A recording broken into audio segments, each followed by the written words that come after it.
The first thing you need to do as somebody who wants to start freelancing is to figure out where the demand is. What are the types of jobs that people are already paying freelancers to do right now that you know how to do or that you could learn how to do? In this video, I'm going to show you how to use Upwork to find freelancing niches that you can actually make money in and how to avoid common mistakes. One mistake that some people make is taking a skill that they really love or that they know how to do well and trying to go and find work with that skill, but there's really no demand for that skill. Of course, if you're trying to do that, you're not going to find enough work to make a livable income from it. So you need to find a skill or job area where there is a high enough demand to provide a livable income for you. Now, one mistake that many people make is to simply look at the areas where there's the highest demand. So for example, many people say, well, there's a lot of people who are blog writers, making money as blog writers. There's a lot of people wanting to hire blog writers, so I will become a blog writer. Other people say, well, WordPress development, that's an area where everybody needs a website. Most of them want a WordPress site, so I will learn how to be a WordPress developer, and I will be sure to get work in that area. But it is very hard to stand out in these areas because there are so many people who know how to be a blog writer, who are working as blog writers. There's so many people who are WordPress developers that when there's a job, there's a lot of competition. There's maybe dozens or hundreds of applications, and the excessive supply in those areas tends to drive prices down. So if you're just trying to compete in that area on a freelancing marketplace, it's a very bad strategy for most people. A better strategy for most freelancers is to find a low competition and high value niche that they can work in. So here, a low competition niche will have less demand than these large, broad skills, but you can distinguish yourself by becoming perhaps the number one expert or in the top 10 or top 100 experts within this niche. So what you want to be is in that top 1 or 2% of freelancers working in a specific specialty. And if you are the expert within that specialty, then you can easily get work because you stand out from all of the other freelancers who are competing with you. So that's the competition aspect, but you don't want to just only find a low competition niche. You also want to find a niche that is high value. So a high value niche would be a niche where you are providing value to the business that actually helps them increase their earnings. So if someone comes and hires you to do a job for $10,000 and what you do does not provide a return on that investment, then the business is going to see that as an expense.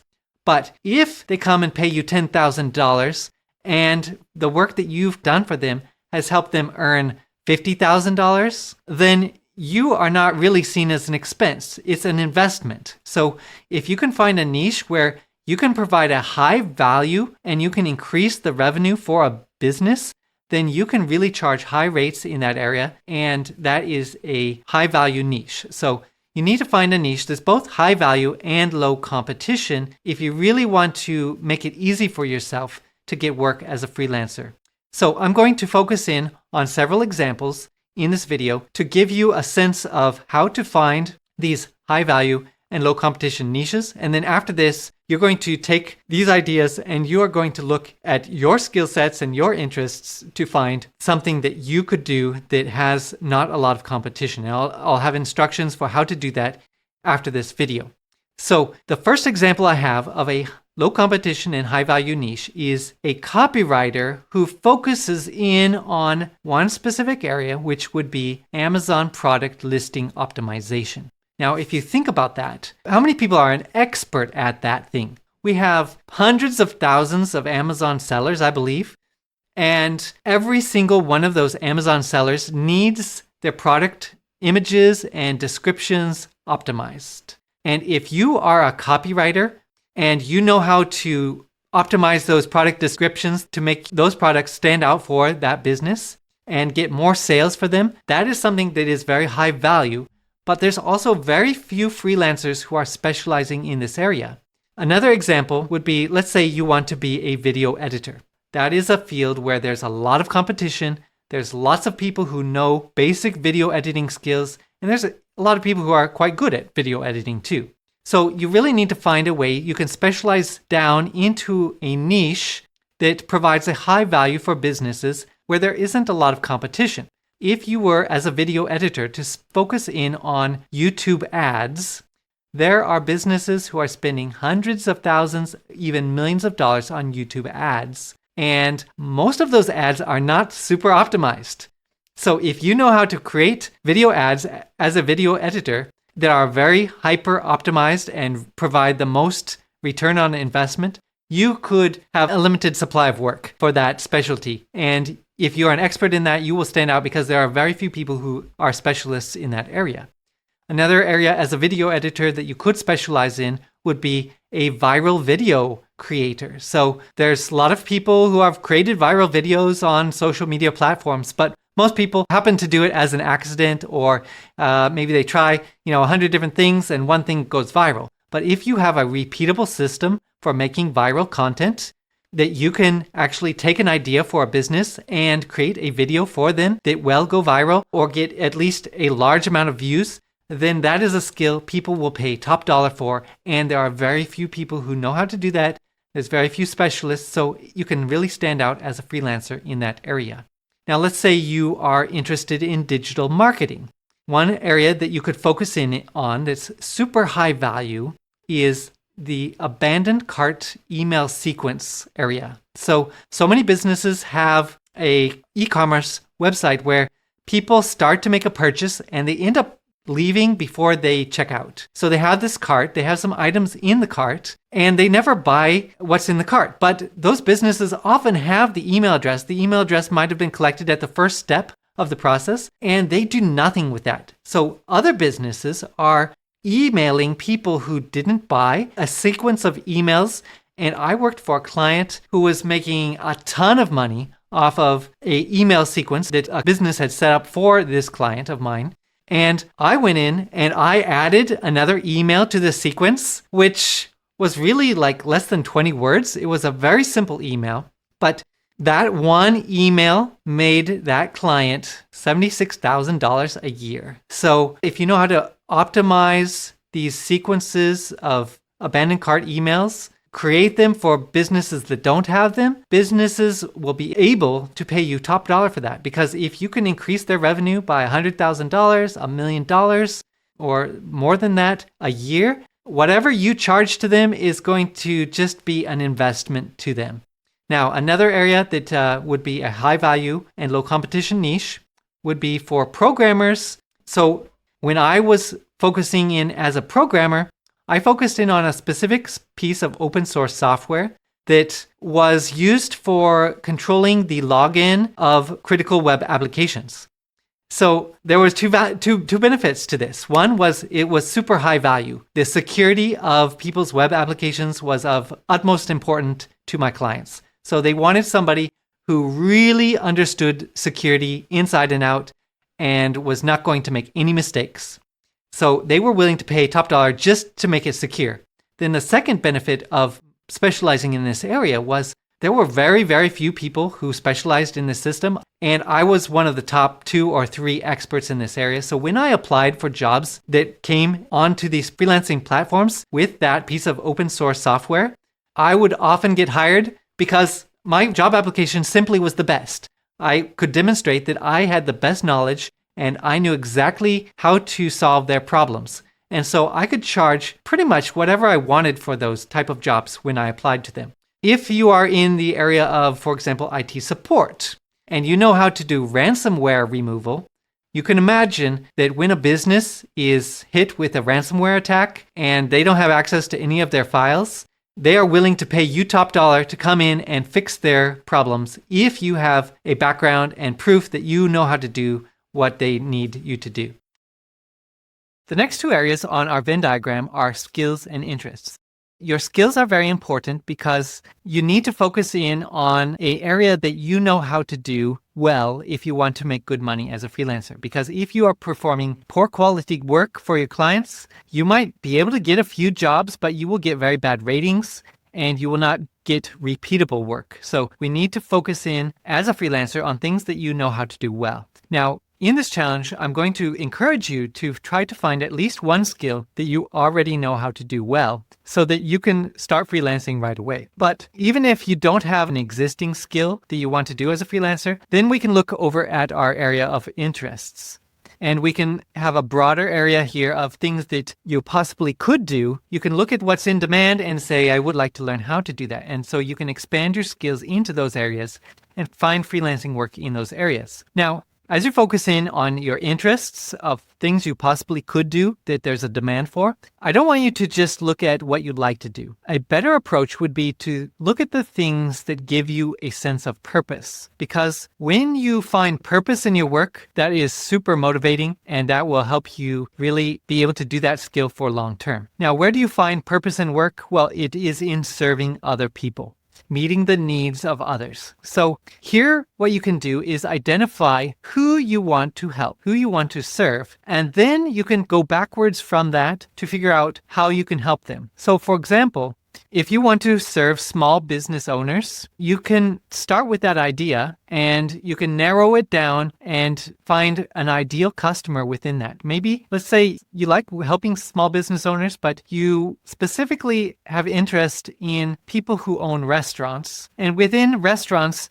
you are specifically interested in people who own Thai restaurants, maybe because you have some connection to Thailand. Maybe you went on a trip to Thailand and you made friends there. So you want to, as a freelancer, help owners of small Thai restaurants. So what are the things that an owner of a Thai restaurant would need help with? Maybe they need help with someone who can be a virtual assistant. Maybe they need a website. Maybe they need some custom software to help them run their business. Maybe they need advertising or graphic design for menus. So you can find this person you want to serve, this ideal customer. You can develop a specific experience that allows you to serve not only one client, but many clients who are very similar. So for example, let's say you are a graphic designer and you say, well, I want to serve people who own Thai restaurants. And so I will focus on designing a menu for one client. So you go find somebody who has a Thai restaurant, you design a menu for them, maybe you do it for a very low price, and then you have something to put into your portfolio. And when somebody else wants a menu designed for their Thai restaurant, you could say, well, guess what? I've already designed a menu. You can go look at this menu I've designed for this other Thai restaurant, and that person can say, you know, of all the 100 graphic designers who applied to design my menu, I want to hire this person because this person had very specific experience that's relevant to my job. So I trust that they will do a good job. And so once you've done that second job, then you have 2 examples in your portfolio, and it will help you get a third job and a fourth job. So you will become the expert, the number one expert at designing menus for Thai restaurants. Another way you can use that experience is to expand out to other restaurant owners. So maybe I'll design menus for Asian restaurants, Chinese restaurants, or maybe just any kind of restaurants. But as you build up your portfolio, if you are the person who has designed 20 or 30 or 40 menus for restaurants, then whenever there's a job in that area, you will stand out as the easy choice for the clients to hire. I'm going to show you now how to do the first homework assignment. So you're going to go to upwork.com and you're going to see here at the top, it lists several categories of services that freelancers are providing. Now, what this allows me to do is see the main categories that are in this freelancing platform, and I can see specific skills that are available on this platform. So what I'm going to do as the first step is look and see if I'm interested in development and IT, for example. I will try to find a skill that I'm interested in this category. I might write down 2 or 3 things here.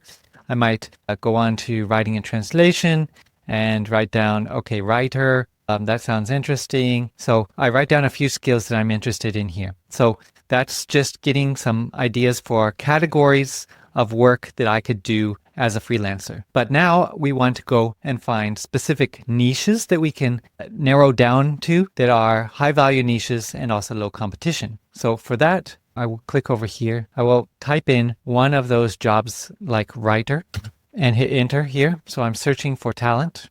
And what happens is now I see a bunch of people who are writers on Upwork, and I can see what type of work they do, how much they charge. But I don't want to look at every single writer on Upwork. I want to find the ones that are successful as writers and find out what niches they're working in. So what I'm going to do is go down here. So I can see actually some niches here within the writing space, but I want to, instead of narrowing it down here, I want to actually come here and I want to select freelancers only. And then I will leave the category open, and I'm going to go ahead and select $60 and above for the hourly rate. I want to see people who are charging a high rate for their services, and people who have a 90% up job success rate, so people are doing well. People who have earned quite a bit of money, I'm going to go ahead and select this 10K earned. And actually, what I want to do here is I want to increase this so I see only people who are very successful. So I see this in this URL. It says revenue equals 10,000. I'm going to add an extra 0 on there and then hit enter. And so that's going to filter it down so that everybody that's shown here has earned at least $100,000. Then I want to look at hours billed. I'm going to say that they've billed at least 100 hours in the last 6 months. So I'm getting some more recent people who have been working more recently on the platform. Make sure that the rates that they're charging and the skills they're working in are still relevant right now. If you want, you can put in other filters like English level, or you could narrow down the location to be US only, or your country or your continent, so you can see more relevant people who are working in a similar area as you are. So what I'm going to do now that I've narrowed this down in the search results is I'm going to look through these profiles and get a sense of what areas people are focusing in on to make good money. So this person's earned $200,000. And it says here that she is an expert SEO copywriter and an expert content writer. So those are two niches that I could consider getting more specific into. Here, writer and editor, SEO, blogs and articles, website revamps. So you can get ideas for different niches by looking at what people are charging, $100 an hour to be a finance writer. So the niche might be a specific topic, or it might be a specific skill, or a specific thing that they're delivering for clients. So you can go ahead and get some ideas from this. You see SEO popping up several times, copywriter, content writer. So if I see I'm interested in this copywriter thing, now I could go and just change that to copywriter. My filters are still in place, but now I'm going to see people who are specializing in copywriting, and now I'm going to get further down into their niches. So here's copywriter. Again, I'm looking for someone who is specializing just beyond copywriting into something specific. So this one is saying that she is an expert SEO copywriter. So that is a smaller niche. It's not just copywriting, but it's SEO copywriting. So you can see how you can focus in on a niche, and you can see the rates that people are charging, how much they've earned. And another thing you can do is click into one of these profiles and see some of the past work history that they have done, completed jobs, and you can see specific jobs that they've been hired for. Sometimes it will show you their earnings, sometimes they're private, but you can get an idea of how is this person making money. Let me go into another profile here, seasoned blog writer and copywriter. I'm going to look at the work history here, content writers with experience in the home services industry, audio scribe blog posts, LinkedIn posts. So there's so many areas you can focus in on a niche, but one thing you want to do is see how many people are out there doing it. And then another thing you could do later on is search for how much volume of work is there in that niche, but we'll do that at a later step. So what I want you to do today is go in and follow these steps. I will also have some written instructions you can follow with a link, and you can just click on that link and go type in the skill that you want to search for, and then start narrowing down into a niche that you would like to explore further.